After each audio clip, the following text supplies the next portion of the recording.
Will Bray Wyatt the Fiend return to WWE? Should he return to WWE? That's the debate we're going to be talking about today. The first of a series we've ever done here, SCW debate. And I'm joined by a good friend of mine, Jonesy Chats Wrestling. George, how are you doing? Are you looking forward to discussing all things Bray Wyatt on this video? I am. Thank you very much for having me back on your channel. It's great to be back here. Yeah, interesting topic. Fascinating first choice for a debate. So yeah, thank you for having me back here. It should be fun.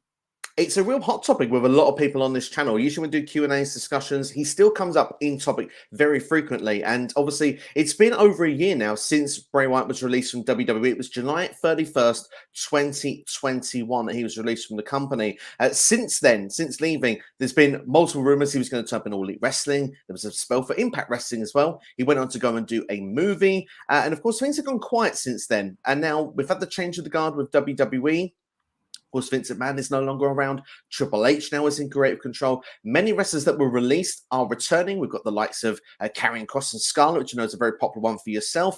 We've had the likes of Hit Row come back. Johnny Gargano was re-signed with the company after he had his contract expire. There's been so many people that have come back to WWE, and it's got to the speculation of will Bray Wyatt be next? There's a few teasers going out in amongst the wrestling community, perhaps a few teasers on WWE TV as well. And of course, Clash of the Castle is coming along, and that rumor has been starting to do the rounds. I know, Jones, you've been a proponent of that could be a placement he could come back. So we want to talk about all that and more. We're going to talk about the pros and cons of him coming back as well. Where would he fit in the card? What would be the right show? Would it be the same Bray Wyatt? Should we get the Fiend? Should we get the Eater of Worlds? Should it be a brand new character altogether? There's lots of things we can discuss here. And of course, it all goes with the pros and cons of what we've seen with the Bray Wyatt career so far in WWE. So, Jonesy, to kick things off, I think firstly, we should probably answer the question, do we actually think he will come back to WWE before answering whether he should come back?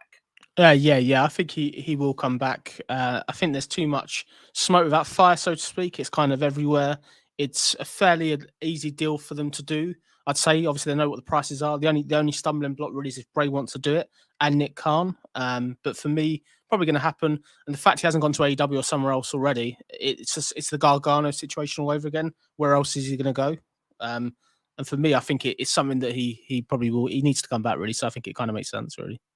Yeah, I think you made a very key point at the start there as well. The idea of does he want to come back? Because that may have been something with Bray. We've seen the recent tweets come out that could suggest otherwise. He put a tweet out almost showing a renewed love for professional wrestling and showing the idea that there's multiple promotions out there. But another key point you mentioned there, obviously, he's not gone anywhere else. And one of the key reasons he probably hasn't gone anywhere else may be to do with money. Now, I'm not saying All Elite Wrestling couldn't afford him, but they've had to throw a lot of money to get him in. Impact probably is out of the pay structure. But when I look at things like production value, for example, WWE are one of the best at doing production. You look at, say, the Firefly Funhouse, the way that he's been presented to do that.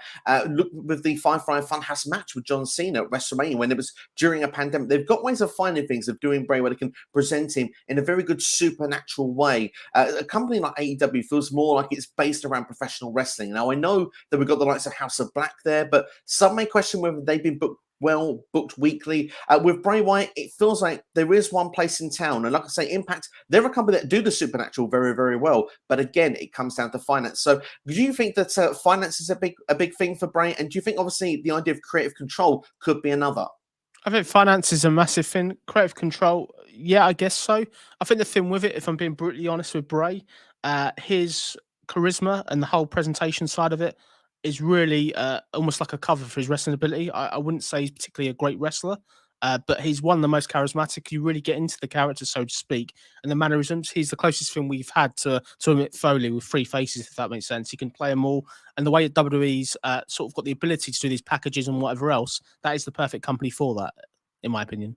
Yeah, I would have to agree. And do you know, I'm not going to compare him to The Undertaker because The Undertaker is one of a kind and literally had the same character that went for about 30 years straight in WWE. But when you look at like an aura, a presentation, an attraction style wrestler, Bray Wyatt is that and then some. There's something that's just very special about that character that grips people, it gets people's attention. It's outside the box, it's different thinking, it's something fresh, and it's something almost new presented on our screens. Let's go back and just talk about The Fiend for the minute. We can talk about, I'll mention some of his earlier stuff. Let's do it very, very quickly. Obviously, he started with the Husky Harris character that was part of the Nexus, if you remember, back in the 2010s. He then was kicked off a TV with a pump from Randy Orton. He came back in NXT as the Bray Wyatt Eater of Worlds. We got the Wyatt family with the likes of Luke Harper, of course, and of course Eric Rowan at the time. I want to say Eric Redbeard now. Of course, they eventually moved on to the main roster with Monday Night Raw and SmackDown, and then we got Braun Strowman joined the group. Bray Wyatt went out on his own when we had the draft for the first time, became a WWE World Champion, was aligned with Randy Orton for a little while as well, if we nearly forget as well. They wanted to have a big program afterwards. And then the Bray Wyatt character sort of hit a bit of a stumbling block. There sort of was a few, let's just say, plot holes in amongst there. Sister Abigail being one of them in that feud with Finn Balor. That really sort of seemed to harm the character. The broken stuff with Matt Hardy, some of it was hit and miss, although I think a lot of us liked the Ultimate Deletion match on Monday Night Raw. Vince McMahon didn't quite get it, it felt, at the time. Bray went off of TV, was missing for a long time, and then he came back as the Fiend character. And of course, when we first got the Fiend character, that came in. Obviously, we got the Firefly Funhouse, this idea of almost like a children's presenter, if you will, showing himself as something a bit different with a bit of an eerie feel as well. It was really creative. It was outside the box, something definitive of its time. And obviously, we got to SummerSlam that year when he finally debuted, which was about 4 months of TV time as well. He was on each and every week with this Firefly Funhouse. We finally got that debut when he came to the ring against Finn Balor. I think from that point in Toronto, a lot of people were sold. Yeah, I agree. I think the thing with it is the Viginettes were kind of creative, weren't they? They were very different. We hadn't seen them. The crazy TV presenter was quite a nice spin. And yeah, when the Fiend debuted, he came with such a buzz. That was such an impactful debut that they obviously then gave him the world title really, really quickly, not long after that. I think it was great for him to come in like that. I think the minute you have the Fiend with a world title, because Fiend's such a phenom or a supernatural character, this is a guy that wasn't taking any offense. He took however many curb stomps and was getting back up. It's very, very dangerous to give somebody the world title like that. And when you've got these type of attractions like the Undertaker back in the day, they don't need the world title really. They can't really afford to. The minute you give them the world title, because they can't afford a loss, you're stuck, aren't you? The minute they do lose, a bit of their power, almost like a superhero. It's something like Superman and with kryptonite or something. It's almost like a bit of his power's gone. But I think for me, I was a massive fan of the thing. I enjoyed the presentation, and I think it was really, really good at the beginning. I thought it was really well done. It was something different, and it was creative. If I'm being honest, Yeah, I mean, absolutely. No, but the things you mentioned there, I mean, it didn't take very long for where things were starting to put the cracks within that character, because he debuted at SummerSlam under that gimmick, and then he sort of went not long straight to the championship picture against Seth Rollins. Of course, the first time they were going around, Seth was actively scared of Bray Wyatt. Your top babyface champion was cowering in corners, being frightened. And it's not the way that you want to present a top babyface. But like you say, then when you put him against the heel in Hell in a Cell, a match that's supposed to have a definitive result, we got this. You could say a masterpiece in a way, but it was a beautiful disaster. What do you do here? Because Bray Wyatt was taking all these curb stomps, was taking the hammer shots, and in the end, they kind of went with what was arguably a really bad finish, in my opinion, anyway, when it had to ring for the bell, because they didn't want any more brutality inside Hell in a Cell. At that point, it destroyed the babyface character of Seth Rollins, but it also was the first crack to start what was the Fiend Bray Wyatt. I agree with you. I think the thing with it is if you're going into and booking themselves into that corner with that match, probably not the best. And Seth at that time was so over. He'd done such good work to be over. It's taken him years since, I think, to try and get back to that level. Even today, he's still not at the level he once was before that match. But I just think it's dangerous. The thing with this is, yes, you've got the supernatural thing, but you've got to be consistent with that. Like, I get back in the day, Kane took however many tombstones from the Undertaker at WrestleMania, and then down the line he took one and was getting pinned. It's just consistency. If you're gonna do that many moves, the person gets up. You need to be that consistent probably for a good year or so, and then as they get worn down, as they do more vicious matches, you can maybe try and justify it. But it's just different. I think it's something that was definitely different. I think a lot of that was kind of helped by WWE having this fresh character, which they could do. We never really had seen a Bray Wyatt with this new character at this point, and I think the presentation of it was really, really good. It was the closest thing we'd seen to Kane in years, to be fair, at that point. I like the comparison to Kane, because Kane has only had 2 short world title reigns in his entire WWE tenure, and he was there for decades, wasn't he? Yeah. And again, it's an attraction style character. You don't always need to put them in the title picture. Yes, like you say, over time they sort of can take less moves to get beaten, but at the start it usually takes quite a bit. And we're talking here, the Fiend just was getting up from everything, but that finish was a bit wonky. You could tell WWE tried to address it very quickly by having the Fiend win I believe it was the Universal Championship at the time at the next Crown Jewel show against Seth Rollins in Saudi Arabia. At that point, then we saw the Fiend terrorizing WWE, the top of the card at that point. But of course, we then led to where he would take on Goldberg. of course, at Super Showdown. I can see your face already. This is something that neither of us want to remember, but unfortunately it took place. We mentioned how it takes a lot of moves a few months earlier to put the Fiend down. Couldn't be beaten was a lame DQ finish, but here was a spear and a jackhammer at Super Showdown in just a couple of minutes. Now we know Goldberg can't go in and do long matches, but this here was almost career suicide for the Fiend at that point. I agree with you. I think the thing with it is, bear in mind, as you said, the Fiend had already gone over numerous people up to this point, and he's looked like a mega star. Like, he's just looked unstoppable. But the fact you're having him lose this one match to Goldberg, the placement, I get Goldberg's a legend, but it was absolutely awful. And from that point onwards, it just threw the world title in the bin, to be fair. I just felt the world title was so important. You've obviously got it in Saudi. I remember messaging you about the show on this day and said, you're not going to believe what happened. The minute I saw it, I looked at my phone after seeing the result, almost double check it, because it was that unbelievable that you'd throw the Fiend in the bin like that on the road to WrestleMania. If that makes sense. But yeah, not the best really. That's the danger, because when you've got this attraction and you want them to look strong, you can't then have them lose randomly. It would almost be like Roman Reigns, I don't know, losing to whoever, like Madcap Moss randomly. You'd just never see it, would you? To be honest, it's just totally, utterly baffling. It's a really not good decision, really, I'd say. It really wasn't. And obviously we go back and we fast forward. They tried to repair things once again. The Firefly Funhouse at WrestleMania 36 with John Cena, possibly one of my favorite things about the Fiend Bray Wyatt as the character. I love the way that they sort of went through this betrayal, especially at the time of the pandemic with no fans around as well. They're trying to give us something behind the scenes, something we hadn't seen before. Almost like this was like a movie being put here of John Cena, the way the different sides of John Cena going through his career, almost like with the NWO show as well. The fact that he was kind of like almost like the Hogan of the generation, not putting over new talent. I love the way that they played with fun with stuff like that. Almost the Saturday night main event with the blue cage and stuff as well, with the way that John Cena was doing the workouts. Thought it was really fun, really, really creative. You move it and fast it forward again. The Fiend wins the championship back off of Braun Strowman. We go through the questionable swamp match. And of course, then we get on where he then has Alexa Bliss by his side. Alexa Bliss is the next key to this, where they want to have her under his spell. But of course, that has some funny turns as well. And we really see that taking the shape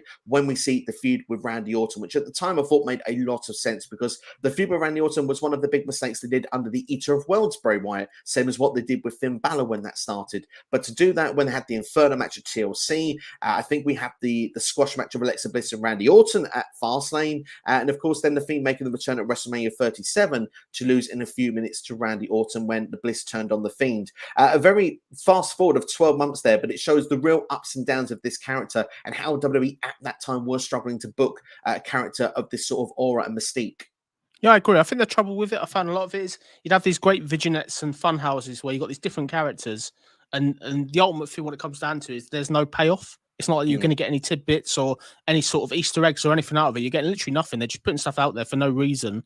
The feud with Randy Orton was fine up to TLC. I didn't think the match at TLC was that bad with a fire. And then I think the thing at WrestleMania, obviously it came crashing down when he lost in minutes, which was just insane. Like, if you look at this was the big one for him to get revenge. And there's just no consistency. And you've got Alexa doing, I think that was one of the worst mistakes I saw in wrestling that year, the Alexa Bliss involvement in that match, where she does almost like a heel turn. I know Bray left the company the next night, but even the vignette they filmed on Raw for Bray has no relevance. And it was never explained. Do you know what I mean? If you can do these things where you're having these big matches at WrestleMania where you've got supposed heel turns or angles and stuff like that, this is what they've got to explain for me. Like, I'm not saying you can explain everything. It's almost like it got that crazy that they just couldn't be bothered to explain it. And I just thought, well, if you can't be bothered to explain it, why do I care, really? I'm being honest. Very true, very, very true indeed there. And obviously, the Fiend after WrestleMania had the next night where he was more or less saying he was going away. He was okay with it, like you said. There's no explanation to everything. Yeah. And then he was released from the company, and we've not seen him since. It's been a very strange period of what we saw with the Fiend character. But to have such an aura and have so many people talking about it, I suppose the fact is we look at it and say if he was to return, there would be so much potential stuff they could work with if they could correct it and start afresh, just like they're looking to do with Karrion Kross now that he's come back to WWE. I think definitely. I think the film with it is, I think there's great room because it's been so long for him to slot in. It's just the placement of where they put him in, which I'm sure we'll cover later. I think it would be great to see him back. Obviously, he brings that big star feel, and it has been such a while. And the fact that he has got this history, I think they've just got to be really careful with who they book him with in the first feud and stuff like that, and placement ultimately is what it comes down to. I think if you're bringing him back in and he's in the world title picture, and it is the Fiend, not Bray Wyatt, we're in trouble here. Like, that's my immediate reaction. We're on a ship. We're going to be sinking, because for me, the minute you start doing that, he has to win the belt, and we're back to where we were before. This isn't something where 6 months into the run, when he first comes in, it's going to be over as hell because of obviously everyone wants to see him back, which is obvious, if that makes sense. But I just really, really hope that when he does come back, that it makes sense. They could play on the past a little bit, but if they're going to go back to the whole Alexa under him, all this other stuff that there's no real payoff, say he comes back and he's with Alexa again, there'll be no mention of WrestleMania where she turned. You know what I mean? It's just, I want a consistency. You know what I mean? You watch a TV show like Game of Thrones, the ending was atrocious. I know you probably didn't watch it, but the rest of the series was very good, like majority of the way through it. It's just, you just really want to hope you get answers and a payoff for it. I'd love to see them pay off what they started, a lot of the stuff. I'm still, when it comes to series, that one's still on my to watch list. I wasn't there until the start, and then you sort of wait along, and then I saw the big hype at the end there. But I will get to Game of Thrones, but that's a different topic for a different day. But at the same time, when you look at it, like you say, you want the consistency, you want everything to come along there. But with Bray Wyatt to come back in, then where would he fit in at this point in WWE? Because the key point we've got here is with Roman Reigns, they showed the 2-year package of him becoming the world champion, and of course they showed the Fiend, Bray Wyatt, in that video package. We've seen a couple of teasers on WTV that could suggest, is he coming back? Because Braun Strowman was nowhere to be seen on that when Roman Reigns made his return, for example, and won the world title. But the Fiend was shown in there. And then we've seen as well, I think it was Dolph Ziggler recently said on WTV about Theory saying he's got the whole world in his hands. Are we starting to get some Bray Wyatt teases put in front of our eyes without kind of, or are we putting two getting 5? I think, to be fair, we're probably putting 2 and 2 and getting 5. Like, I don't know if any of it's deliberately for Bray, if that makes sense. It will look like that, obviously, if he does come in. But I think for me, I'm just surprised if he is coming back that we haven't had any vignettes, really. We've obviously had this stuff backstage. We fixed Dexter Loomis a little bit, but there's not been too much really made of it, which I really thought when Bray come back, we'd be seeing not the puppets because they're too obvious, but a bit more vignettes, a bit more sort of who's this, what's going on. But it's just down to placement, really. There's 1 or 2 places for him to come back in on this pay-per-view, I think. So how would you bring him back if it was the big Clash of the Castle? Do you want what I think they should do, or do you think what I think they're going to do? What one do you want? Give us both. So if I think what I think they should do, I'd have him get involved in the whole Finn Balor Edge Finn. He's got a history with Finn. It's a mid-card feud. Obviously, I get this guy's meant to be a main event. You're paying big money for him. He's not going to get lost in the shuffle here. If you want to turn him heel, Judgment Day need a lift. Once you do that, you can almost do the whole Wyatt Finn. You can really play on that. They can say they're reporting somebody higher, for example. I think him and Edge could be a good program down the line. They could do some fantastic cinematic matches or something if they want to go down that road. The Demon, he could have some sort of emphasis over the Demon. They've got that history of Demon and Fiend from the debut at SummerSlam as well. Says that. That's the place I would bring him in. Like personally, if I was bringing him in, where I think they're going to bring him in, it would not surprise me if he comes in at the end of the world title match and attacks Roman Reigns. Which for me, fine. It's great to see him back there. It'll get a pop. It'll get everyone's mind distracted that Drew hasn't won the title. But this is a Roman Reigns that's going away for a month. He's not there next month to carry the feud on. So you're now left in a quandary for however long till Roman comes back. You know what I mean? You're coming back with this high and you're not following up the next night. But that's why I think he'll be there at the end of the show if they're going to do it. But attacking Roman, I think it'll be okay. I don't really know how that'll pay off, to be fair, because I don't think Roman will be too scared by it. I don't think there'll be a lot of mannerisms. But for me, if they want to do something different, I'd love to see him come out and do something across. That's what I'd love to see him do. Like have some sort of conversation or something. But maybe he'll attack Drew. I don't know. But I think based on WWE, the way it is, Drew's going to win the title. I don't see him at the end of the show. Drew don't win the title. I see him at the end of the show, potentially, just to get the fans away from this whole Drew hasn't won the belt a little bit.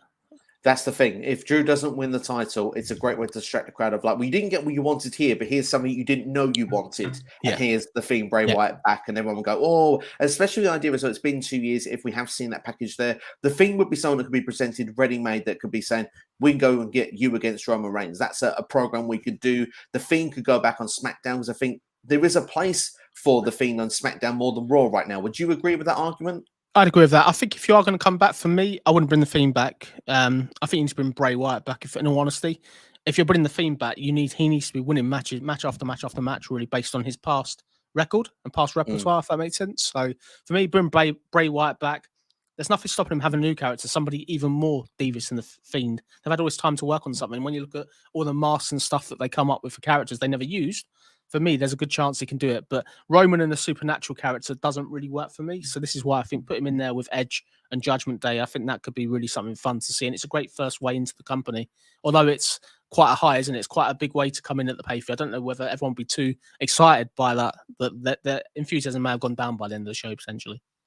I have to wait and see how it goes. But I like the idea of him being involved with Judgment Day. I mean, whether it was against them or with them, especially with the idea that Finn, Damien, and Rhea could do with a leader, like you said, to give them a lift, and you had the Fiend or Bray Wyatt involved with that, that would be a great way to do it, because they'd all automatically go higher up the card. If they were to lose matches, it wouldn't harm them as much because you've got now this leader at the top. So there is a really good way to look at this. And, I think it's very exciting. You stole one of the questions I was going to ask you in a second. No, it's fine. I like it because it means we're on the same wavelength. Which Bray Wyatt should come back? Should it be the Eater of the Worlds or should it be the Fiend? Let's talk about the Eater of Worlds for a little bit, because that character had a lot of potential as well. The whole world in his hands. We mentioned it already. The Fireflies there, the sort of the rocking armchair, the Wyatt family, the great feud with John Cena at WrestleMania 30. There was some great stuff with this Bray Wyatt character, and again, it felt like a bit of a missed opportunity when it sort of got to a situation where he felt like he needed to evolve and become the Fiend to begin with. I agree. I think the thing with it is he's an attraction for me. I don't want to say he's the Undertaker, but Bray Wyatt could be the Undertaker for me in modern day WWE. He could be one that's a special attraction. Undertaker's greatest work has been when all the odds are against him, and this is the point. So you want to, if say you put him in a feud with Karrion Kross, I don't know. We start the feud. It starts from October and goes on to WrestleMania. We want Bray to look like he's got no chance. This is where the Fiend comes back. You then do Fiend versus Karrion. You could do Hell in a Cell, you could do Buried Alive, you could do so many different incarnations. And because we're going to this bit more of not a TV 14 product, but a bit more risque, the product does seem to be a bit more risque recently. I think it could be fun. And the whole thing of sort of, you can imagine the promos with the whole sort of graphics and packages we're seeing. I think a few between them two, Fiend and Karen, could be one for the ages. I think it could be a bit like a Kane and Undertaker feud if it's done right. Yeah, absolutely. And like we said, we've got those style of characters around that could make some really fun feuds. Sometimes you like to do opposites attract. You like to have someone that is supernatural against someone that isn't, so you can play with that, with that dynamic. But sometimes to have it where you both have it, I think is quite cool. Like you said, the Fiend against an Edge, that sort of way he was being brought back, the vignettes we had there almost screamed like, well, is it Edge or is it the Fiend? Because you had to kind of look at it the way it was well put together. It had Fiend-esque parts in it, Bray Wyatt-esque parts in it. You've got Judgment Day to work with, Karrion Kross, like you mentioned. There's a lot of people that you can do stuff with if Bray was to come back. There's a lot of fascinating storylines. But I mean, here's the next question I'm going to ask you quickly. And I want to get to the chat. A few chats have come in, and thank you to everyone that's done so as well. But just to say, if Bray was to come back in as, say, a new character, a fresh character, something we've not seen before, how could we evolve that? What would we do? I think you've got to sort of give a backstory. For me, when he's coming back in, say he comes in as somebody nobody knows, it's got a totally different costume on. This is the danger with this. Unless you're going to make it obvious it is Bray with mannerisms and lights going out and sort of lanterns and stuff like that. At a debut, he has to come back as Bray Wyatt or the Fiend. They're the two he has to come back on. Just stay for the people that I'm not saying people are going to be at this show that aren't going to be watching the product every single week. There are going to be people that are casuals there because of the amount of show, and they've just been dragged to the show. So for people that don't know the history of Bray Wyatt, and you're bringing a new character, for me, bringing back as Bray Wyatt, and let's have layers week by week can reveal more and more about this new character. And then if you want to have Extreme Rules as the next pay per view, that is a perfect place really to have. I think somebody that's brand new, if you want to do that, or if you're going to save that character, you want to save it to Bray's in a feud where he wants to go all out, basically, where his back's against the wall. He has to have something a bit more different, and it's not the Fiend, basically. That's what I would do personally.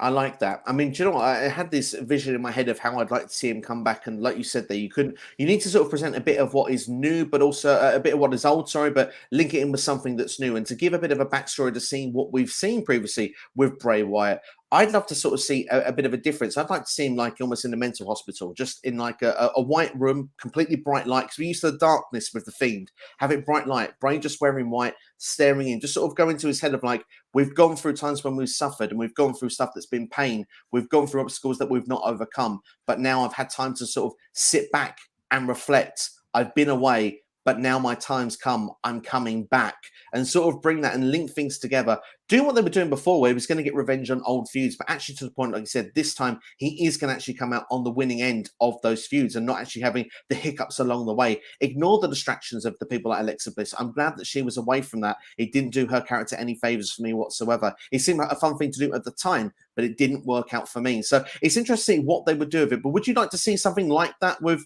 Bray? I was conflicting with himself. I like it. I think that's really, really good. I think the fact is you could explain a lot of the nonsense we saw, not nonsense, a lot of the shenanigans we saw before on the mental hospital. Did it happen? Did it really take place in Bray's head? What's the reality, if that makes sense? I think you really could do that, but I really like the idea, Steve. What I would do if they want to be creative, like you said, bring him back. let's not have him say anything for a while. Do you remember when Jericho came back? Big return, cryptic vignettes, didn't say anything for a few weeks. Yeah. Bray coming back, he doesn't have to tell the story fully in week 1. We can do this over a couple of weeks. And if this continued weirdness happens that's going on backstage as well, you could do whatever you want to do with it. This could be something really, really good. You could have a stable out of this where people are actually getting elevated rather than just Bray being the only beneficiary of it. If that makes sense. Absolutely. Why not the White Six? That's what's the Twitter handle. I like that. I like that idea. It would be, and especially we've got the characters like Dexter Lumis as well. They could sort of fit in as well. That could be quite a fun way to do it. Shall we get into the comments? Yes, we've got quite a few doing so. Kofi in the house as well says, "We live, baby. We are indeed. Hope you are keeping well, having a great weekend." Too Sweet Carl in the house as well says, "Good morning from the States, gentlemen." He will be joining for the AEW All Out predictions of myself on Thursday. The link to that is already on the channel, so make sure to go and set the notifications, and you can join us live as we discuss AEW All Out. Richard in the house. So, spoiler: The Fiend will be a cameo of WWE to see who's distracted on the disadvantage. Interesting comment, that one there, Jonesy. Yeah, it's very interesting. Let's see what he kind of does with it. I think the thing with it is they've just got to make sure with the Fiend that if they are bringing the Fiend back, that he's attacking the right people. For me, the Fiend's best work and Bray's best work is when he's a heel and he's not a babyface. The babyface Fiend thing for me doesn't really work. Even when the Fiend got set on fire, it was almost like a babyface type character. And for me, he's got to be devious. I think the Fiend's best work and Bray's best work is when he's a heel. So if he's coming in, giving cuddles to everybody, he's happy and friendly to everybody, for me, it doesn't really sort of work. But in terms of like the sort of vignettes and stuff you could do, with Bray, obviously, there was something that came out that apparently he wants to be all the characters in the Firefly Funhouse. Apparently, he wanted to portray them. It was himself. He wanted to be every single character himself, which if they do that, that could be fun. I don't really know how that would work without being comedic, but I'd give it a chance, to be fair. Absolutely. It was one of the questions I was coming to, actually, just saying the idea of the White Six, if you could play with those characters, have superstars them instead of him doing it, could be another way to get new people over. Yeah, I agree. If you choose the right people, a prime one for me that you need to call up today, day one, let's get him here up there with Bray within the first 2 weeks, is Joe Gacy. Joe Gacy's done some fantastic work. I think he's got the charisma to pull it off. And you can just choose your people carefully. Like Dexter Lumis would have been absolutely perfect if what happened in NXT didn't take place this week. If you forgot that take that out, they carried on with what they're doing, Dexter Lumis. The whole thing we've been building Dexter Lumis, he would have been an absolute perfect one as well. I think we need like a memory loss just for 1 week. Pretend NXT never happened. I think that's what we need to do. Maybe we need to do it with some of the parts of the Fiend's career as well, if we're being brutally honest, particularly with Goldberg. Too Carl also saying, what if Bray sort of takes a Mick Foley approach? He brings in a different version of himself every week. So, I mean, we mentioned the comparisons of Mick Foley earlier in the video. Would that be something that could work? I mean, we could see sort of like presenter Bray 1 week and could transition into the next week where we see perhaps the Eater of Worlds and then it follows on with the Fiend, or perhaps even one of these Firefly puppets, if you will. I think you could do that. As his mental health unfortunately suffers or gets worse and worse, gets more broken or more shattered, I guess it could kind of play off. It's just going to be down to who's relevant with his feud, if that makes sense, who he's feuding at the time. If it's going to be a Karrion Kross or somebody that he needs all the power, that's where you get the Fiend. If it's somebody that, I don't know, is a mid-card or something like that, he could probably rely on Bray Wyatt. But Bray Wyatt's win-loss record in WWE wasn't particularly spectacular. He lost much more than he won. So this time they've got a great chance to put him on the right foot. And the Fiend is such an attraction that he doesn't need the world title, as we said earlier already, in any capacity. For me, he doesn't ever need to be world champion.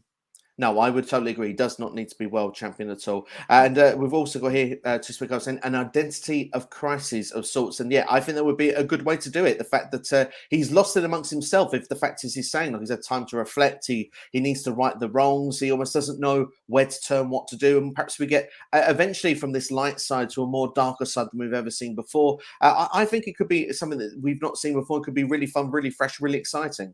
I think that the question I would have for you, Steve, if I may ask a question, is one of the most shocking things to me as a kid, like, was the Undertaker Mankind feud. You've heard this story countless times off me. When Paul Bearer returned, how do you get that level of return with Bray Wyatt in 2022 or 2023? Could you do it, and what would you do?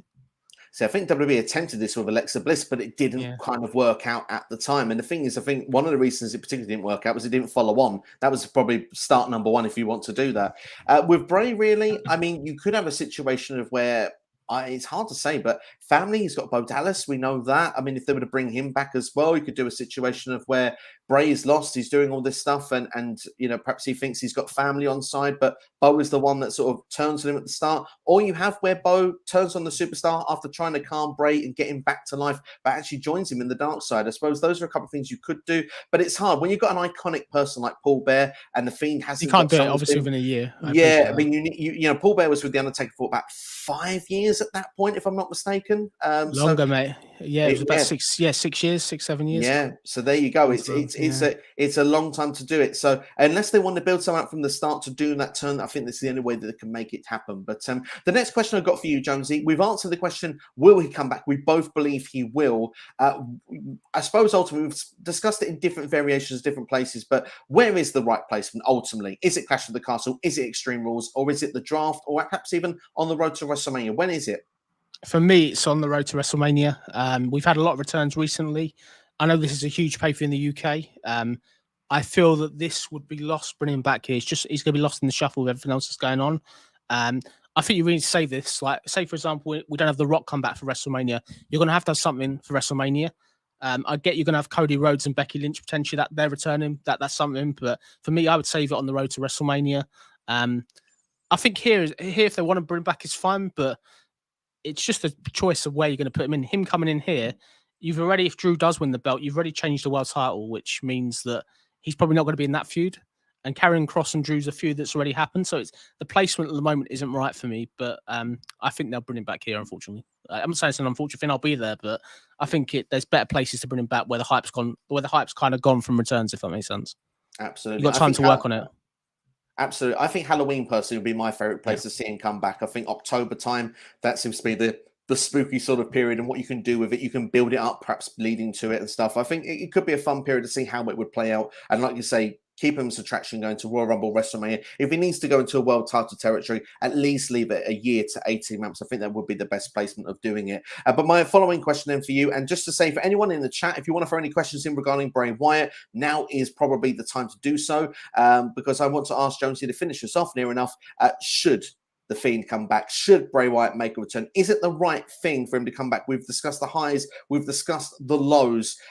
Is it a guarantee that Bray would get what he wants, or would he come back being frustrated, flustered? I mean, we've seen the old typical Vince McMahon. He's difficult to work with. Those rumors coming out after he was released, he didn't want to play ball with what we wanted to do. Is Bray that protective of the character that if he was to come back, he would only end up being disappointed and hurt and perhaps booked into a corner where he's just doing things that he wouldn't see that character doing? I think for me, I think yes, the time is probably for him to come back based on this kind of management he'll be under. But they've got to have plans. Like whoever's writing his material, he's obviously very hands on with a lot of it. I believe himself. They've just got to start doing stuff and paying it off. Like the whole point, obviously, with a lot of the stuff is it's all great and exciting. It's all new and gripping at the time. But if you're not ever going to get the answer to anything, I just think it's just why would you you can't really buy into it. You can't really get invested because you know what, you're not going to get that payoff for me. So I think anything they do in future, whether it be the Firefly Funhouse, characters, stuff like this, there's got to be something to it rather than just have it out there for fun, if that makes sense. Absolutely, yeah. You can't just do it for the sake of it. There needs to be a purpose. There needs to be direction. And one thing I would say with a bit of confidence is that so far with Triple H being at the helm, creatively, things seem to be doing better. I mean, obviously, no company is ever going to be bulletproof and have no flaws anywhere. But I feel that I would have more faith in Triple H's booking of WWE with this Bray Wyatt character than what I've seen with the Vince McMahon era of Bray Wyatt, which we've seen for, well, up until this point. We only got Bray Wyatt in NXT for like a year, and that character really was still evolving at the time. That character didn't really fulfill its potential in NXT, wasn't given the breathing room to do so, where NXT became the role of the indie superstar, where we started seeing people like, Finn Balor, where it was not so much the demon, but we got the Kevin Owens, the Nevilles of this world, the Sami Zayns. Bray Wyatt was the ready fit for what sports entertainment, was moved up to Raw and SmackDown very, very quickly, along with the Wyatt family. Do you think that with Triple H, with the pencil, that you would get a lot of this booking done more in the right way and more that you want to see each and every week on your TV? Yeah, I agree. I think with Triple H, you've got to trust in him. I think the way he put Karrion Kross on NXT, for example, was absolutely superb. I think that level of attention to detail will be given to Bray. I wonder if Bray's going to have some sort of creative control in his contract. Let's just see what they do. I think there's so much hype, isn't there, about him coming back at the pay-per-view. if he does come back, it's a shame. It's kind of probably been a bit spoilt a little bit, but for me, I'm going to be a fan to see him there. I hope to see him there, and it's something memorable. I'm just interested to see where they go next, particularly with the first feud. That's the $1 million one for me. If it's attacking Roman and then Roman is then scared, I don't know how that plays off. Like, obviously, you're not going to have the Usos there, as you said on your video yesterday. When we get the full bloodline there, how does that affect the Fiend? This is where the problems are. I have a little bit with the Roman and Fiend feud. It's not a good feud for the Fiend or Bray Wyatt as a first feud, because I can't see him winning that feud, unfortunately. That's the thing. If he comes in and goes in that feud, he has to win it. But maybe he has the backup. Maybe there's lots of twists and turns that come into it. But I suppose one real final question I have from me to you, Jonesy. You said you're going to be live at Clash of the Castle. Should it be the moment? Should it be the time they were to unveil and return the Fiend, to see that entrance live and in person? I've never had the luxury of doing so. And I suppose perhaps not for yourself at this particular point, but how do you reckon you would feel seeing that live, hearing that music play, seeing the Fiend make that walk, just like he did say at SummerSlam 2019? I think it'd be amazing live for me. If Bray is there, I don't feel we're going to get an entrance. I think he'll just be behind somebody, lights will go off, and he'll be behind somebody or come through the ring or something like that. But I'd love it if they did the whole entrance thing. It's just like, I think Bray, obviously, it's going to be a surprise that he's there. And if there is the theme music, unless he's going to, I guess the theme music plays and he comes behind whoever he's attacking, who would you have him attack? Like, I'll put the role reversal to you, Steve. I'll ask you the question: where would you put the Fiend and where would you have him attack? Not all Bray Wyatt. Where would you have him on this pay-per-view? Who do they attack? So the thing is, like you say, the biggest impact is Roman Reigns, or even Drew McIntyre. Should Drew win the championship, we can't dismiss that. Perhaps it could be a possibility, but at the same time, like you say, where else on that show does it make sense? It doesn't really fit into a Gunther versus Sheamus feud at this particular point. Maybe Seth Rollins could be someone you could go for to go with a different answer that's on that show, because I mean there is history with Seth, and if you want to get things right this time, if Seth was to be a cowardly person this time, he is the heel. He is a cowardly heel, so he is all right to be frightened of the Fiend this time, and you could do it in a demolishing squash match. It wouldn't harm Seth any further, because Seth has been losing premium live events all year. It wouldn't be a bad thing, necessarily in my opinion. But like you say, I would keep him personally away from that championship program. I'd want to have a story. I'd want to evolve Bray. I'd want to see something different to what I've seen in the past, because as much as I think the Bray Wyatt character, Eater of Worlds, has been fascinating. It was actually my favorite of the two characters. I won't lie about that. The Eater of Worlds was my favorite of the two. If the Fiend was to come back, I want to see something different. I want to just see an involvement of that character where I don't see the plot holes of what I've seen before. Because if we see the same as what we saw from the last time, I do think it will end in disappointment for a lot of people in the end. Yeah, definitely. You're going to have that buzz, though, aren't you? Initially, when he's back, it'll be like, wow.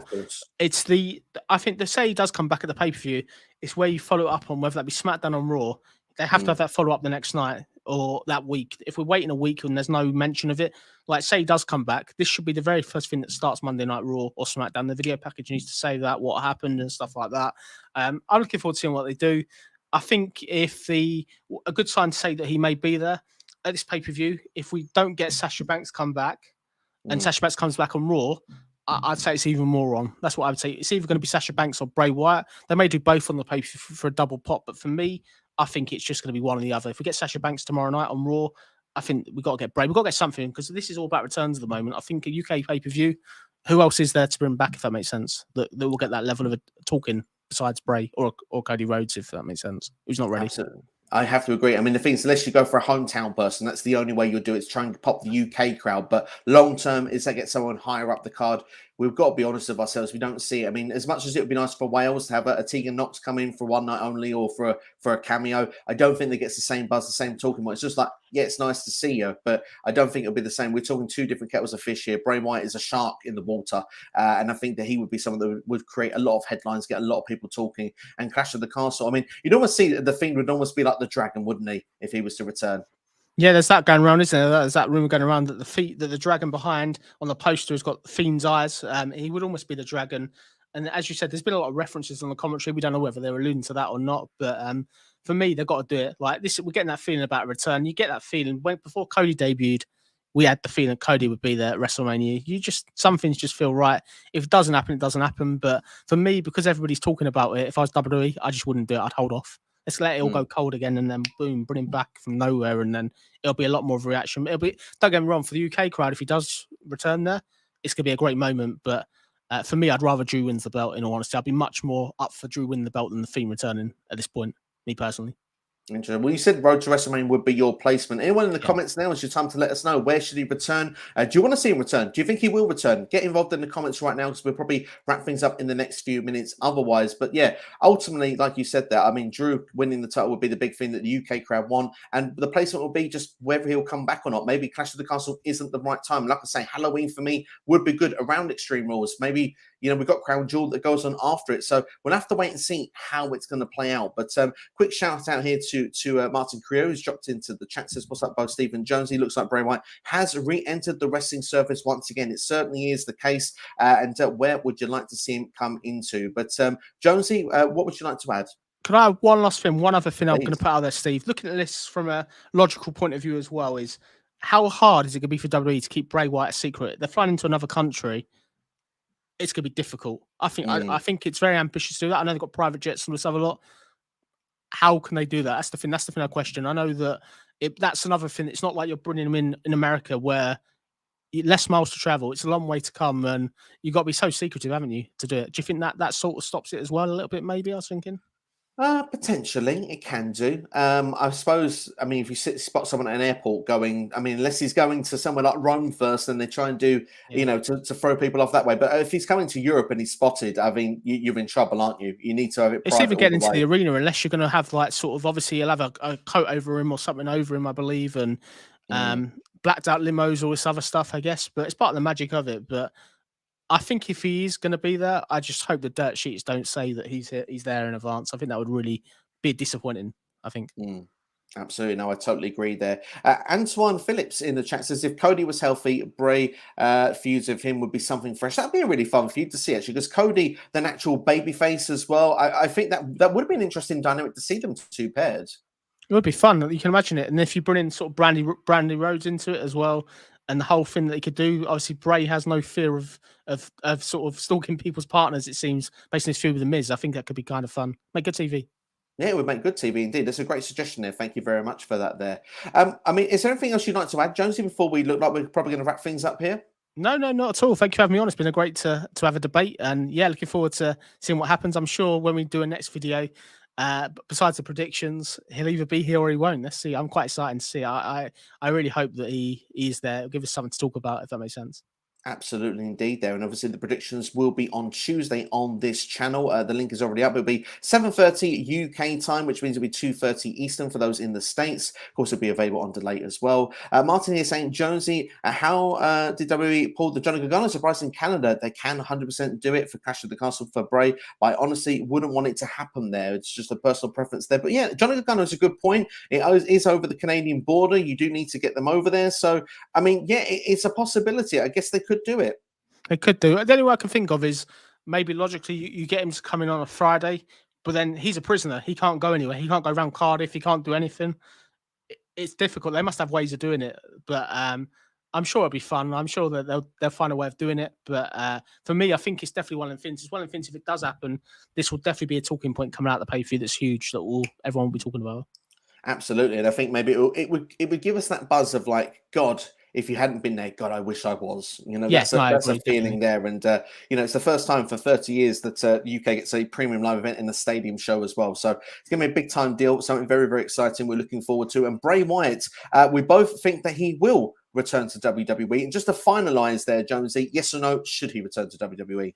Yes, he should. He should return to WWE. Yeah, 100%. I agree. He should return to WWE because I think under Triple H, I think that it will be better this time around. And I also believe that when you look at things with The Fiend, there's a lot of potential what you can do with that character still, whether it's Eater of Worlds, whether it's The Fiend. Personally, as I said, I like a combination, evolve it a little bit and take it to the next level. If you want to bring in a White Six, have a faction, or if you want to keep him solo, or if you want to have him terrorizing the roster, whatever you want to do, you can make it work.